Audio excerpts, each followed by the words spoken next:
Thank you, Chairwoman Maloney and Ranking Member Comer for holding this hearing today so we can highlight the need for additional school security to protect our children. I join the nation in mourning for the 19 children and 2 adults who senselessly lost their lives due to an evil act committed about 2 weeks ago. While every loss of life is a tragedy, no one should weaponize or politicize the abhorrent acts to punish law-abiding citizens. For almost 250 years since the founding of our nation, countless hundreds of thousands of men and women have sacrificed their lives to provide the freedoms we enjoy today. Indeed, those freedoms were bought at a very high price and must be guarded continuously so they can be passed on to future generations. If we allow emotion to drive our actions, actions that have constitution-altering consequences, we will destroy the very foundation of our country and break faith with those who gave everything that we would be free. Evil deeds do not transcend constitutional rights. It's the other way around. Constitutional rights are the ones that transcend evil deeds. What occurred in Uvalde and other communities like Sandy Hook and Parkland was nothing short of heartbreaking tragedies and evil deeds. Heartbreaking and evil for the loss of innocent life, but also because, from what I have seen in the news about Uvalde, I believe it was mostly preventable. We don't know all the facts yet because the investigation is still ongoing, but I hope that this hearing is truly looking for legitimate, functional, and effective answers, and not just a bunch of left-wing talking points to fill the do something, do anything mentality that I have heard coming from the Biden administration.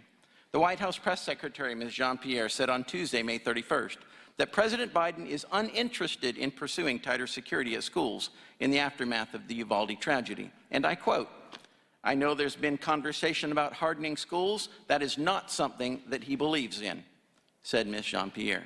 One of the things I've learned during my 3 overseas tours of military combat was that the harder the target you are, the less likely you will be engaged by the enemy. That's a proven fact and just common sense that applies across multiple aspects of life. For that to not be a part of the administration's focus just shows how seriously out of touch the Democrat leadership is with reality. You know, I want to echo Mrs. Hughes' remarks from the previous panel. Schools should be hard targets. Violent criminals should never, ever have been able to gain access to the inside of these schools. That means schools across the nation should implement sensible security measures, like keeping doors locked, a single point of entry, better security technology, and a volunteer force of well-trained and armed staff in addition to a school resource officer. And where a school staff person has additional responsibility, they should receive additional compensation. A retired military officer from my district, an Army colonel, sent me an email a few days ago, and I want to read a short section of it, and I quote, "I'm absolutely convinced that the single most effective method to eliminate school shootings is to take away all the signs that declare all schools are gun-free zones and do away with all laws that require such postings. Replace those signs with signs using these words or similar words. We love our children and will do anything to protect them. Accordingly, selected teachers and staff are armed and trained to protect our children. Proceed at your own peril. You will be stopped." The rationale for this dramatic change in policy is really quite simple. Gun-free zone signs don't protect anyone. They take away the law-abiding citizen's capability to be a force in helping to protect the children, and they protect the would-be shooter because they believe they will be unopposed. From June 1950 through June 2019, 94% of mass shootings occurred in gun-free zones.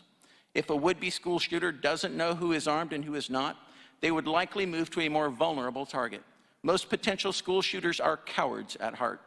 They do not want to face a challenge to what they're trying to do. They want to be in control with no opposition. They do not like to be confronted by someone who would face off against them because that confrontation would preclude a school shooter wannabe from being able to take any unopposed action. To those who say that teachers or staff will likely not take up arms to protect their students, I say they will. There have been too many documented cases where teachers have heroically given their lives to protect their students. It's time to give them the tools and help them to better protect those children so they have a fighting chance to survive an encounter with someone who is bent on harming them. And for the record, if someone is intent on harming someone else, they will use whatever is available to do the job, be it a hammer, a knife, or whatever. There's a lot of insight in the words of this Army colonel. He also knows the difference between a hard target and a soft, easy target, and he knows the advantage of that difference.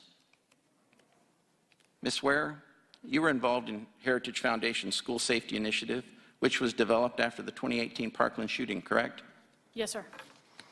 In your opinion, what do you believe should be done to secure our schools from violent criminals to ensure that our students have a safe place to learn?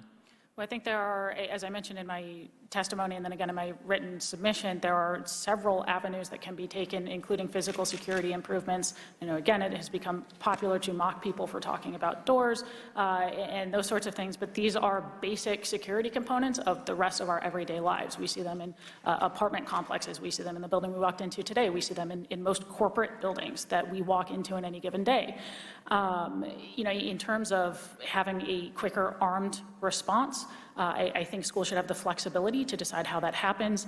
If you look in my written submission, in a footnote, there are, just from the last couple of years, a good number of examples, and it's just a smattering of them because I didn't want the footnote to be 12 pages, of armed responses saving lives, whether from school resource officers or from, including in one case, from an armed staff member who stopped a kidnapping and then prevented an armed individual from entering the school where other children were.